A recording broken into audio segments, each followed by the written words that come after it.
Lu par Paul et Juliette. Pour Dieu, c'était point net.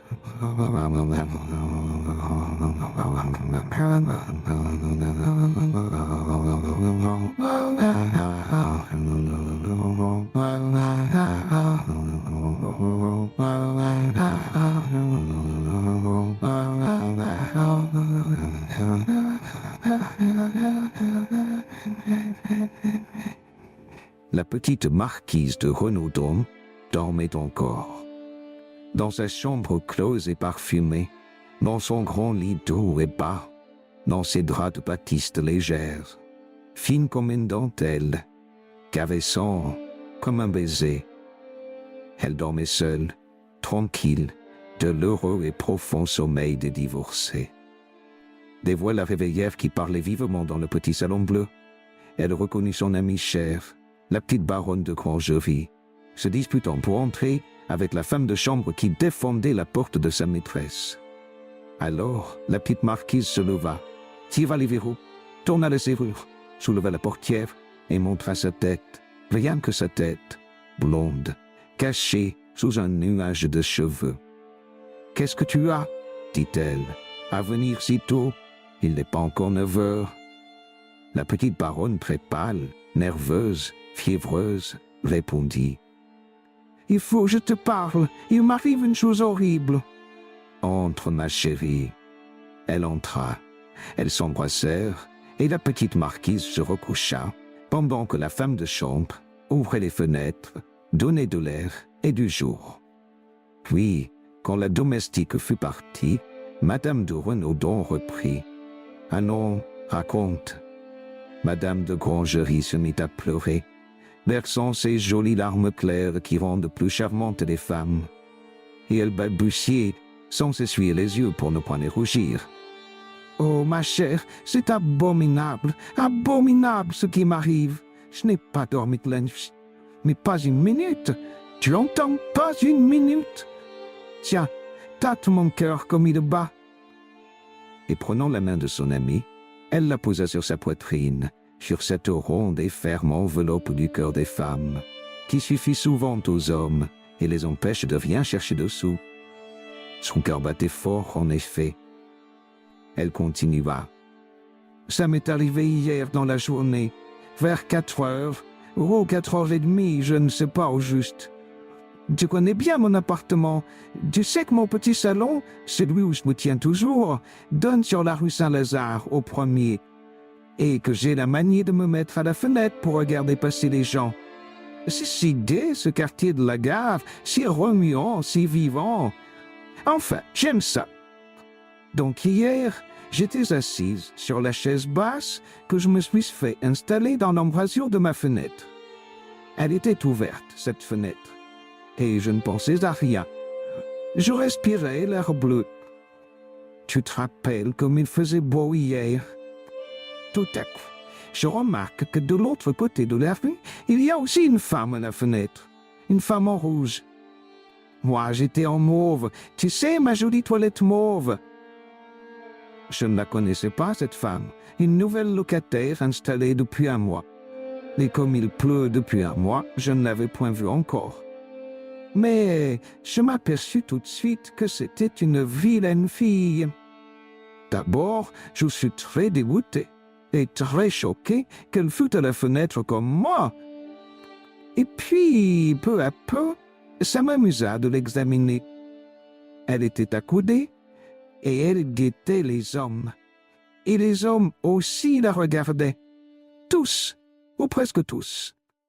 On aurait dit que j'étais prévenu par quelque chose en approchant de la maison, qu'il la flairait comme les chiens flairent le gibier, car il levait soudain la tête et échangeait bien vite un regard avec elle, un regard de franc-maçon. Le sien disait « Voulez-vous » Le leur répondait « Pas le temps » ou bien « Une autre fois » ou bien « Pas de sous » ou bien « Veux-tu te cacher, misérable ?» C'étaient les yeux des pères de famille qui disaient cette dernière phrase.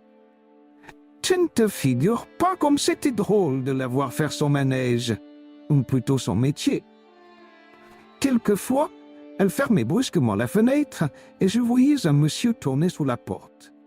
Elle l'avait pris, celui-là, comme un pêcheur à la ligne prend un goujon. Alors, je commençais à regarder ma montre. Il restait de 12 à 20 minutes, jamais plus. Vraiment, elle me passionnait à la fin, cette araignée. Et puis, elle n'était pas laide, cette fille. Je me demandais comment fait-elle pour se faire comprendre si bien, si vite, complètement. Ajoute-t-elle à son regard un signe de tête ou un mouvement de main? Et je pris ma lunette de théâtre pour me rendre compte de son procédé. Oh, il était bien simple. Un coup d'œil d'abord, puis un sourire, puis un tout petit geste de tête qui voulait dire « Montez-vous ». Mais si léger, si vague, si discret, qu'il fallait vraiment beaucoup de chic pour le réussir comme elle. Et je me demandais, est-ce que je pourrais le faire aussi bien, ce petit coup de bas en haut, hardi et gentil? Car il était très gentil, son geste. Et j'allais l'essayer dans la glace. Ma chère, je le faisais mieux qu'elle, beaucoup mieux. J'étais enchanté. Et je revins me mettre à la fenêtre. Elle ne prenait plus personne à présent, la pauvre fille, plus personne. Vraiment, elle n'avait pas de chance. Comme ça doit être terrible tout de même de gagner son pain de cette façon-là. Terrible et amusant quelquefois, car enfin, il y en a qui ne sont pas mal de ces hommes qu'on rencontre dans la rue.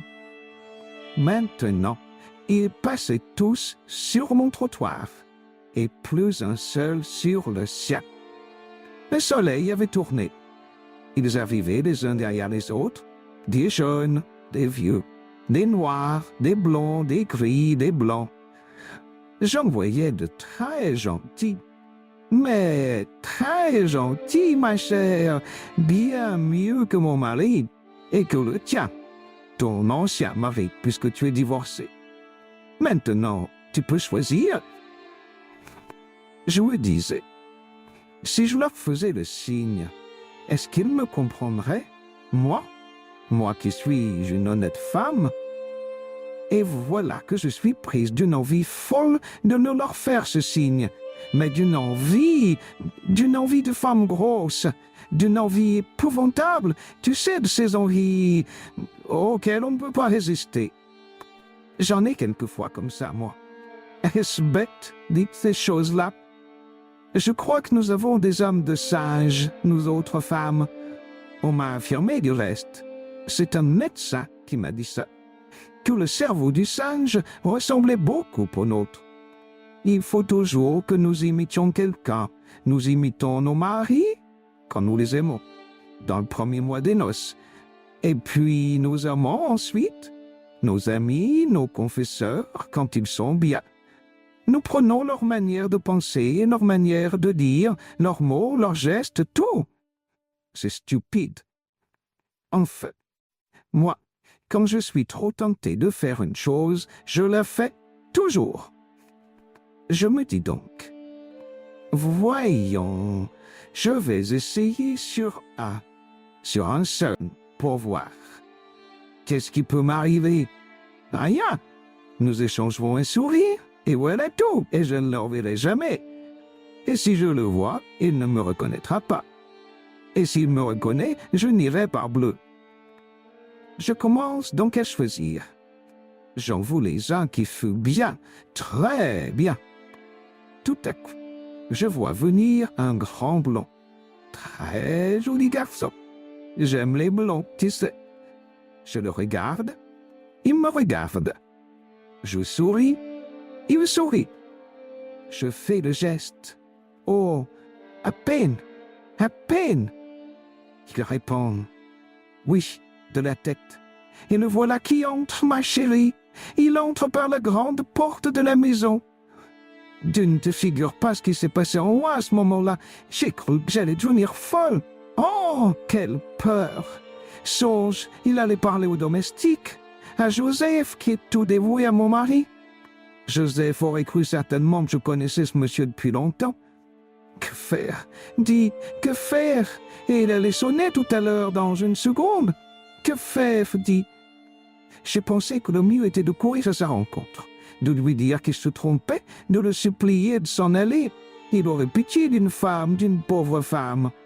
Je me précipite donc à la porte et je l'ouvre juste au moment où il posait la main sur le timbre.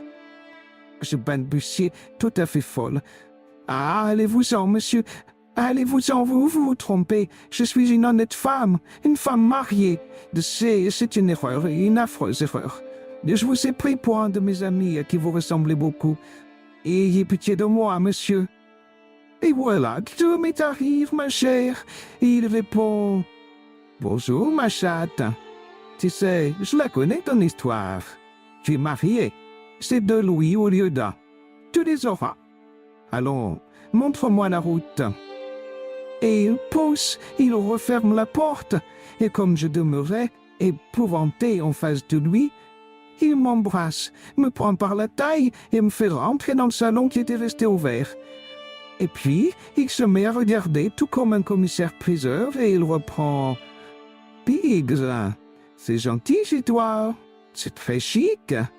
Faut que tu sois rudement dans la dèche en ce moment-ci pour faire la fenêtre. » Alors moi, je recommence à le supplier. « Oh, monsieur, allez-vous-en, mon mari va rentrer. Il va rentrer dans un instant, c'est son heure. Je vous jure que vous vous trompez. » Et il me répond tranquillement: « Allons, ma belle, assez de manière comme ça.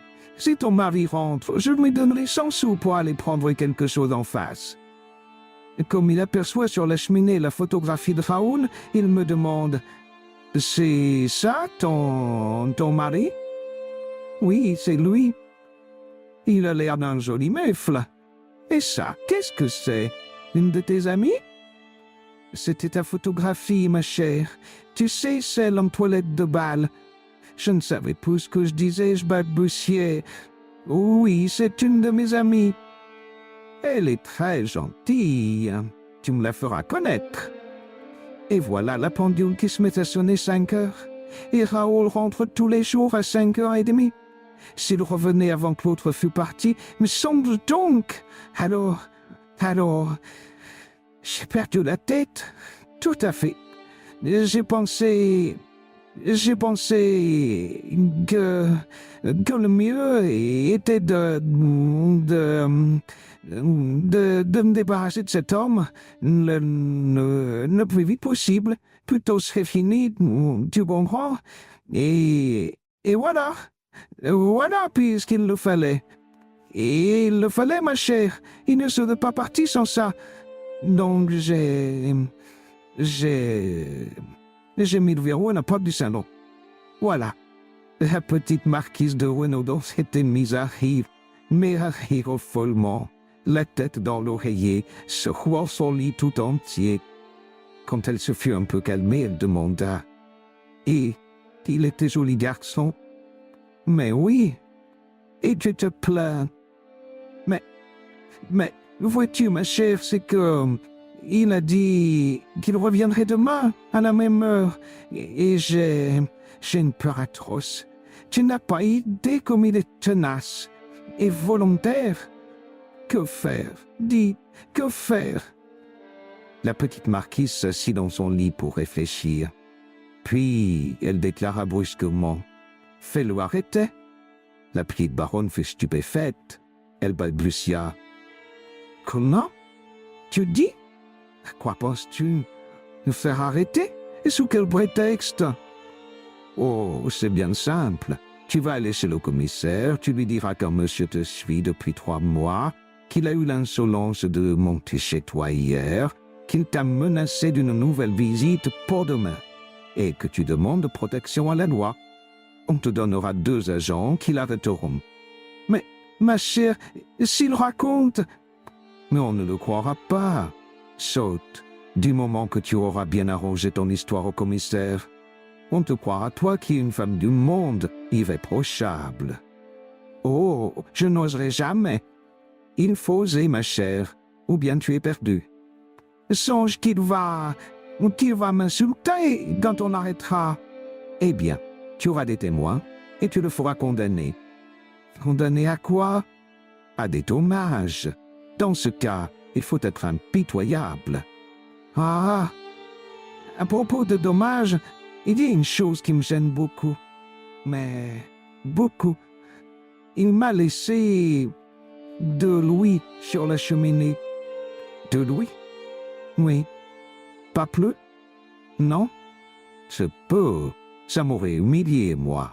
Eh bien, qu'est-ce qu'il faut faire de cet argent? La petite marquise hésita quelques secondes, puis répondit d'une voix sérieuse. Ma chère, il faut faire un petit cadeau à ton mari. Ce n'est que justice.